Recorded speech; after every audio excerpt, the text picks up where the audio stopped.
It's an instruction video on the dual jet trailer. We'll start at the front here, hook your vehicle onto the tow ball, make sure that locks down and in place.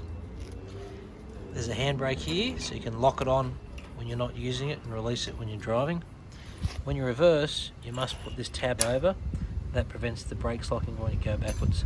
So put it on for reverse and take it off when you're driving. Hook up the chain, jock a wheel up. At the front there's a spare wheel, an e-stop here. If that's in, it won't start, so make sure the e-stop's out. There's a garden supply hose here. Disconnect that, connect it to the tap, but before you connect to the tap, flush it first so you get all the bugs and leaves and things out of the water supply. That hose runs along here up into a water filter that goes into the tank, so it clears the water before it goes up the tank. Down here we've got a battery isolator for each side, so that's got to be turned on both sides. There's one over there as well. The strobes will start flashing. There's a fuel pump here to prime the fuel. Give it a couple of squeezes till it's firm. That'll prime the fuel up to the pump, then ready for the carburetor.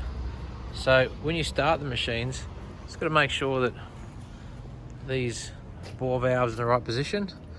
Leave that one closed and this one open, so when it runs, it comes through this tube and runs down the ground, so it makes it easy to cold start it.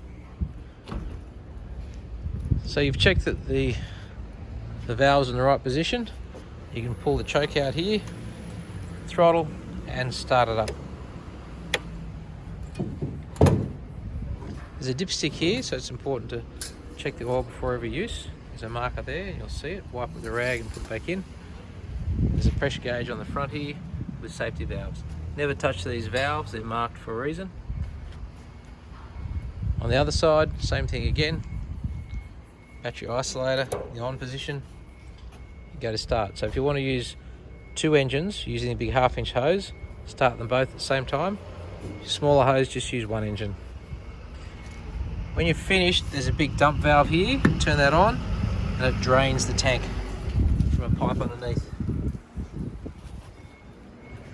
So on the back, these are the isolation valves. When the machine starts and is warmed up, you can shut that valve off, disconnect this hose here and put it straight down the drain, or hook it up to a remote mini reel.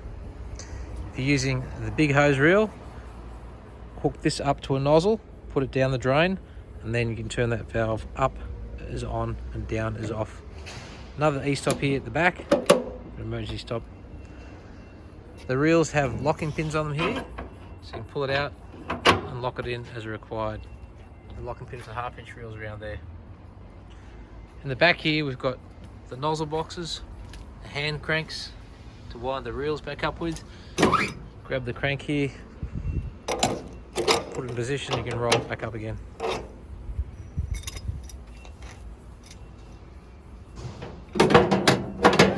There's some various nozzles here. This is the Warthog nozzle with a 1/2 inch hose. That will just screw straight on the end there. And there's 3/8 nozzles and 1/2 inch nozzles here. So big hose, big nozzles, smaller hose, smaller nozzles. If you want to connect a mini reel on, you can connect it straight up on there and start jetting. There's roller guides on here, so when you roll it out or in, it protects it on the guides.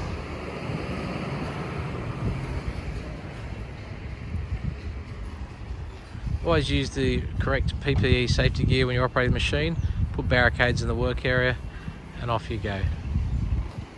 When you're finished, shut the engines down, turn off the battery isolators on both engines, and drain the tank. You don't want to drive off with a full tank of water. Make sure the hoses are rolled up and neat, and give it a clean, and you'll be right.